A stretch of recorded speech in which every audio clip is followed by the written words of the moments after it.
So I had to just come to this little memorial, or I guess structure of sorts. Probably not a memorial. Maybe it is. I don't know.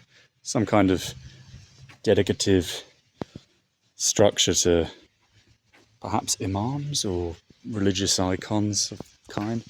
Not sure. Anyway, I thought I'd come here because every time you see a goat, it's a symbol of, you guessed it, it's the occult.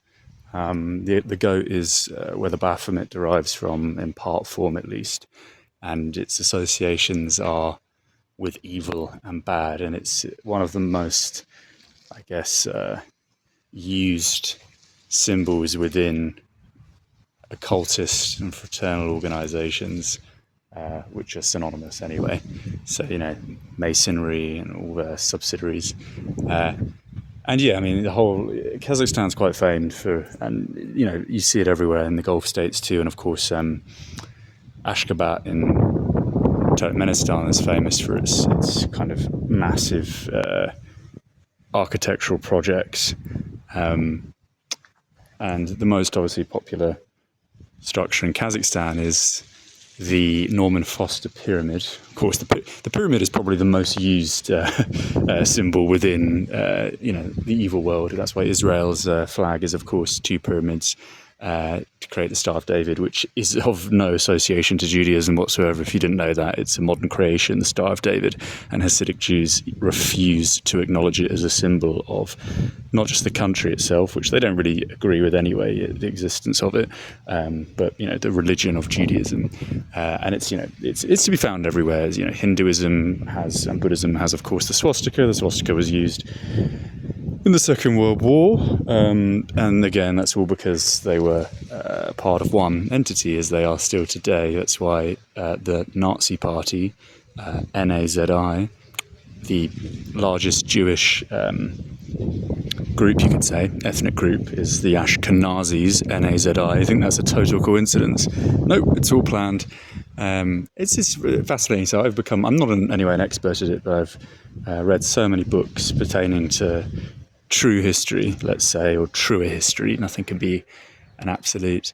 And the most important factor is to understand, to a degree, pun not intended, the symbols that are used throughout, because they mock you. Part of the aim is, of course, it's all about truth in plain sight. And I've always wondered what these infrastructural projects are for. There's so many potential reasons why they have these massive cities. So, sorry, I didn't explain. I'm in Turkistan, in Kazakhstan, and they have this giant infrastructural project, which is, as you can see, there's like no one around. It's empty, and it's actually the coolest day, probably for the duration of the summer to come, actually.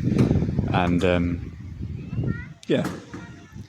the reason they have these projects is, I think, because it pertains to the origin of what they're all about, which is Freemasonry. And obviously Masonry discerns the practice of stone cutting, stone moulding, construction through stone. So I feel like it's almost ritualistic to have these giant projects where it's all about kind of constructing with block and brick and various forms of landscaping and architecture.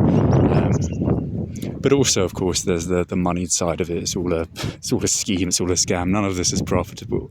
It's all intended to, I guess, raise funds for the clique, the lower clique, that is, of course, because people at the higher end of the paradigm, they have unlimited resources because they literally produce capital. So, as I've said before many times, money is obviously no issue to those that literally operate the financial system. It's just digits on a computer, or it's just more bills printed in a mint. It's all a scheme and all a scam. But really, it's all of these things it's all symbolism. It's all about making it known that they are the controllers of the past and thus the future.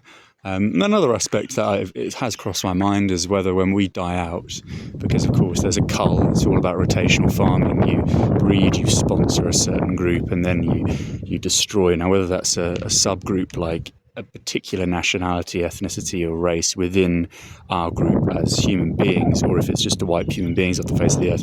And then, of course, they rebreed us just like you do with, like a herdsman does with his animals, his sheep, his cows, his horses. And then, of course, they rewrite it. So these new structures that you see, all of this, which would be somewhat tainted and weathered, and, well, actually now, but give it 20 years, 30 years, 50 years, there's going to be weathering to all of these buildings, so they're going to look super old. And then they just create the narrative. They just print it in their books in the same way that they tell you that, Egyptology is kind of incorporated within a dynasty that's X number of years old, or dynasties. This is prehistoric, this is Paleolithic, this is from the Tall Age, the Stone Age, the Iron Age, etc. It's all just made up. There's no way for them to know. But it has crossed my mind whether, when we are culled out, let's say, whether all of this is going to be printed in the books as being the origin of, Islam or whatever it is that they decide. And, sometimes I think they mix it up as well. I've seen so many architectural buildings that are mosques or churches that were clearly of the same origin. The minarets of the Orthodox Church are very much in tune to those that you see within kind of Islamic iconography, and it's all just one and the same anyway. Anyone that knows anything really about religion in its standard form knows that all religions are of the same uproot, the same origin. It's all a mechanism of control, of course. A lot of kind of metaphor is inserted to give perhaps true accounts of the origin of our species, but it's very difficult for anyone that doesn't understand the symbolism, and I'm included in that, to really ascertain what it is that is meant in these texts, these scrolls, these ancient mysticisms, let's say. There we go, that was a little bit of a rant. And let's go to this Iron Age 2022 fortress here.